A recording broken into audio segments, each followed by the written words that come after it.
Anca bir tane ekmek Anca bir tane ekmek alabildim.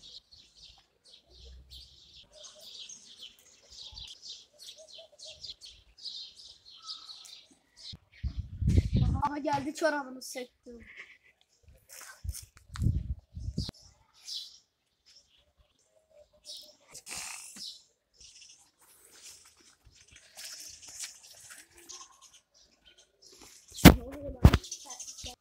Ne oluyor lan? Babanın çiftliğinde mi yürüyorsun lan? Ne? Sen kendini ne sanıyorsun? Ne bu havacıda? Sana mı soracağım lan? Seni gebertirim. Max 1 aylık çocuksun. Çek. Ne diyorsun lan şerefsiz? Bir bakayım lan. Seni bak gebertirim oğlum.